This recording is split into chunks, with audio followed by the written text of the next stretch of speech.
Mummy અઠવાડિયામાં એકવાર તો બનાવે જ, મને એટલા બધા ભાવતા અને અમારા ઘરમાં પણ બધાને બહુ જ ભાવે છે. તો મારા મમ્મી દર વખતે અલગ અલગ સ્ટાઇલના ઢોકળા બનાવતા હોય છે અથવા તો ખમણ બનાવતા હોય છે.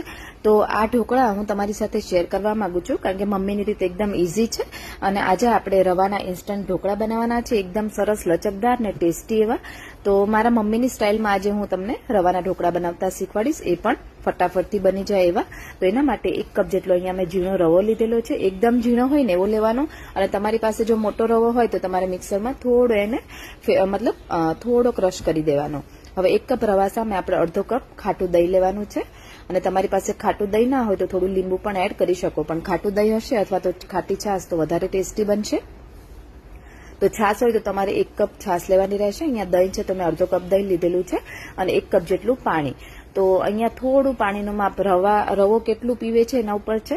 તો અત્યારે જે મેં રવો યુઝ કર્યો છે ને એમાં 1 કપ જેટલું પાણી સમાઈ જશે. જો તમારો રવો ઓછું પાણી પીતો હોય એવું હોય, ઘણીવાર રવાની ક્વોલિટી ઉપર હોય છે, પ્લસ માઇનસ પાણી થાય, તો તમારે 1/4 કપ જેટલું જ પાણી નાખવાનું. પછી જરૂર પડે તો પછી તમે એડ કરી શકો છો. તો અહીંયા મેં 1 કપ રવો, એની સામે અડધો કપ ખાટું દહીં અને 1 કપ પાણી નાખ્યું છે. તો આને આપણે 15 મિનિટનો રેસ્ટ આપીએ. 10 થી 15 મિનિટ રેસ્ટ આપવાનો રહેશે કારણ કે રેસ્ટ મળશે ને તો જ એનું રિઝલ્ટ સરસ મળશે ને રવો થોડો